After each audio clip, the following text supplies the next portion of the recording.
করেছে।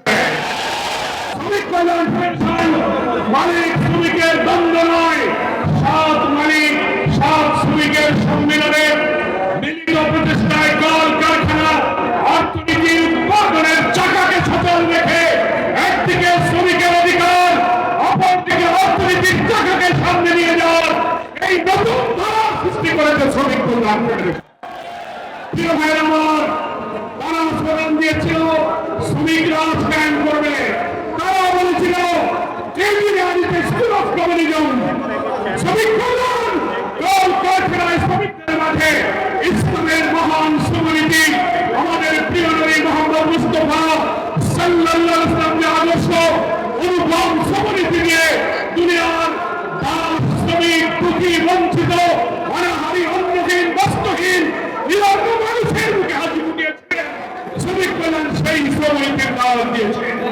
শ্রমিক কল্যাণ আল্লাহর নবী আদর্শ তুলে ধরে মালিকদের কাছে বলেছে, শ্রমিকদের বলেছে মালিকরা যেন খাবে এবং করবে, শ্রমিকরা যেন সেই পরিমাণ সেই মানের খেতে পারে, করতে পারে, সেই ন্যূনতম বেতন মজুরির ব্যবস্থা করতে হবে।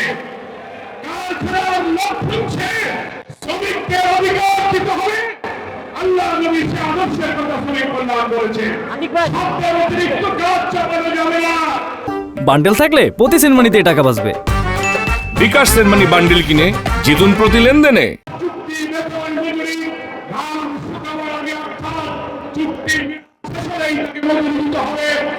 এইভাবে ইসলামী শ্রমনীতির নতুন ধারা সৃষ্টির লক্ষ্যে রাজধানী থেকে বাংলাদেশের সকল শিল্পাঞ্চলে আজ 2025 সালে হাঁটি হাঁটি পা করে সরকারের নিবন্ধিত রেজিস্টার ট্রেডার হিসেবে আজকে বাংলাদেশে সবচেয়ে শ্রেষ্ঠ, সবচেয়ে বৃহৎ শ্রমিক সংগঠন বাংলাদেশ শ্রমিক কল্যাণ ফেডারেশন।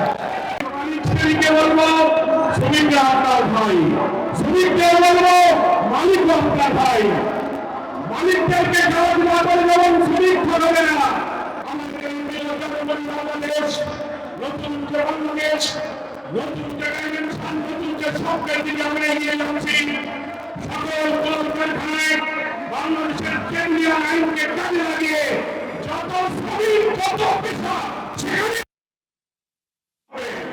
পরিবহন, গার্মেন্ট, সমস্ত শিল্প সেক্টরে পাটকল, সুতাকল, চিনিকল, পেপার মিল, বন্দর, রেল সমস্ত পেশা ইউনিয়ন কর্মচারী হাত হাজার প্রধানমন্ত্রীর মধ্য দিয়ে শ্রমিক কল্যাণ ফেডারেশন একটি শ্রেষ্ঠ ফেডারেশনে রূপান্তরিত হয়েছে।